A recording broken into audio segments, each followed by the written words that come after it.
Shalom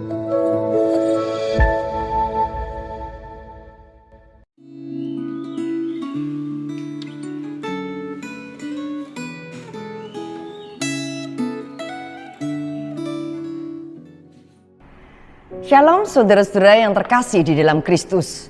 Sungguh hanya karena anugerahnya maka kita boleh memasuki hari kelima di bulan Agustus tahun 2021 ini. Di tengah-tengah masa yang sulit di masa pandemi, kasih setia Tuhan tetap boleh kita alami selalu baru hari demi hari. Mari rekan-rekan yang terkasih di dalam Tuhan, sebelum kita merenungkan kebenaran firman Tuhan, terlebih dahulu kita masuk di dalam doa. Bapa yang penuh dengan kasih dan rahmat, terima kasih untuk anugerah-Mu yang selalu baru dalam hidup kami setiap hari. Hari ini kami datang mohon kekuatan dari Tuhan, sehingga di dalam segala hal yang kami pikirkan, dalam segala hal yang kami putuskan dan yang kami lakukan itu senantiasa seturut dengan kehendak-Mu. Terpujilah nama-Mu, di dalam nama Kristus kami berdoa. Amin. Renungan refleksi Gema hari ini diambil dari kitab 1 Raja-Raja pasalnya yang ke-22 ayatnya yang ke-41 sampai ayatnya yang ke-54 dengan tema bahaya keputusan yang salah. Saudara-saudara nanti bisa membaca 14 ayat di dalam bacaan perikop hari ini. Saya akan membacakan ayat 41 sampai 44 dilanjutkan dengan ayat 52 sampai ayatnya yang ke-54. Yosafat anak Asa menjadi raja atas Yehuda dalam tahun keempat zaman Ahab raja Israel. Yosafat berumur 35 tahun pada waktu ia menjadi raja, dan 25 tahun lamanya ia memerintah di Yerusalem. Nama ibunya ialah Asubah anak Silhi. Ia hidup mengikuti jejak Asa ayahnya. Ia tidak menyimpang daripadanya dan melakukan apa yang benar di mata Tuhan. Hanya bukit-bukit pengorbanan tidak dijauhkan. Orang masih mempersembahkan dan membakar korban di bukit-bukit itu. Ayat 52 sampai 54. Ahazia anak Ahad menjadi raja atas Israel di Samaria dalam tahun ke-17 zaman Yosafat raja Yehuda. Dan ia memerintah atas Israel 2 tahun lamanya. Ia melakukan apa yang jahat di mata Tuhan dan hidup menurut kelakuan ayahnya dan ibunya dan Yerobiam bin Nebat yang telah mengakibatkan orang Israel berdosa. Ia beribadah kepada Baal dan sujud menyembah kepadanya, dan dengan demikian ia menimbulkan sakit hati Tuhan Allah Israel, tepat seperti yang dilakukan ayahnya. Amin. Yosafat raja Yehuda adalah seorang yang hidup melakukan apa yang benar di mata Tuhan, terutama di awal masa pemerintahannya.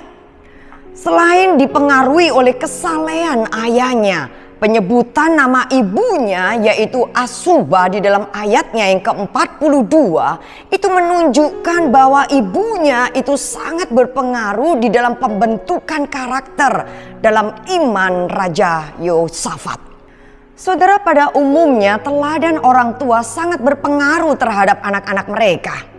Di dalam bacaan Alkitab hari ini terdapat 2 orang yang hidup mencontoh perilaku ayah mereka.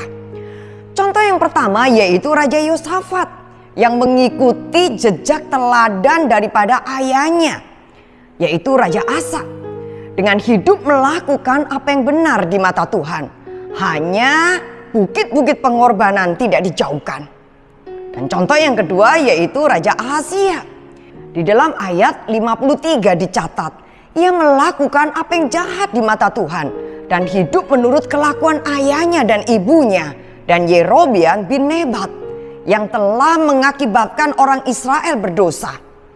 Kelakuan hidup daripada Ahazia yang jahat ini ternyata mencontoh kelakuan jahat dari ayahnya Raja Ahab.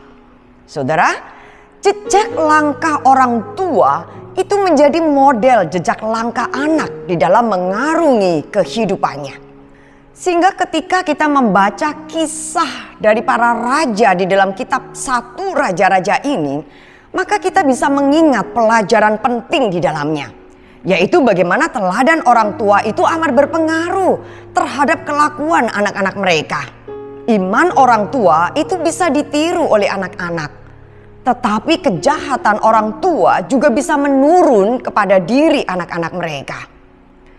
Pemerintahan Raja Yosafat di kerajaan Yehuda itu sangat kontras dengan pemerintahan Raja Ahazia di kerajaan Israel Utara. Yosafat adalah seorang raja yang baik, yang memerintah selama 25 tahun lamanya. Sedangkan Ahazia itu raja yang jahat yang hanya memerintah selama 2 tahun saja.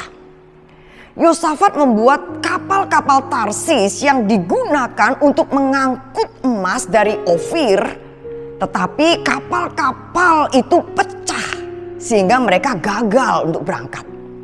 Nah, di dalam kitab 2 Tawarik pasal 20 ayat 35 sampai 37 dicatat bahwa kegagalan ini disebabkan karena Allah tidak berkenan terhadap persekutuan antara Yosafat dan Ahazia.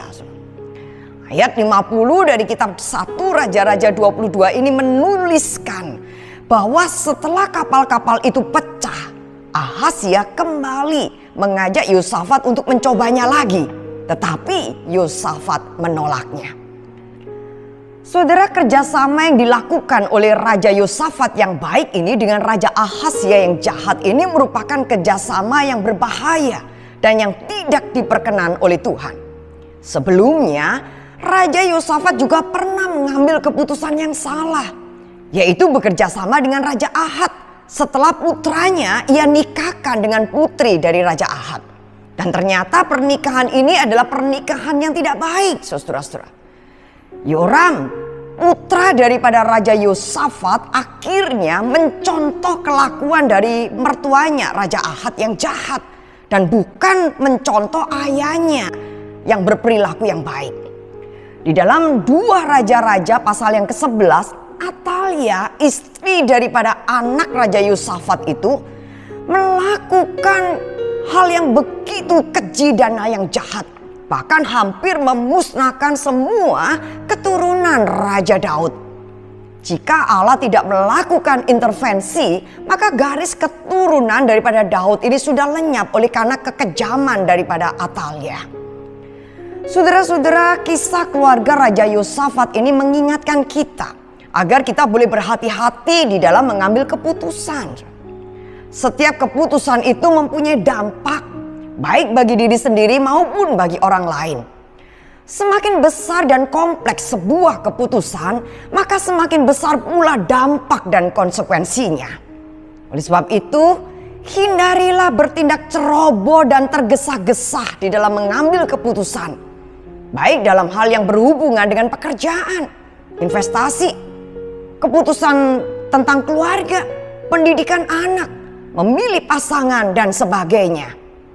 Saudara, ambillah waktu untuk tenang dan diam, sabar dan berdoalah kepada Tuhan. Tanyakan kepada Tuhan, langkah-langkah apa yang akan saudara ambil ketika saudara akan mengambil keputusan. Apakah kita selalu mempertimbangkan kehendak Allah di dalam hidup kita sebelum kita mengambil keputusan-keputusan penting di dalam hidup ini? Saudara-saudara, keputusan yang salah kadang harus dibayar dengan harga yang mahal dan membuat kita akan menyesal seumur hidup. Oleh karena itu, kita harus bijaksana di dalam mengambil keputusan. Kita harus mengikut sertakan Tuhan setiap kali kita mengambil keputusan. Kiranya Roh Kudus menolong kita. Mari kita berdoa. Pimpinlah seluruh keinginan dan kehendak kami ya Tuhan, agar senantiasa seturut dan selaras dengan kehendak-Mu, sehingga di dalam hal apapun yang kami putuskan dalam hidup ini, itu sungguh memperkenankan dan mempermuliakan nama-Mu. Di dalam nama Kristus kami berdoa. Amin. Tuhan memberkati.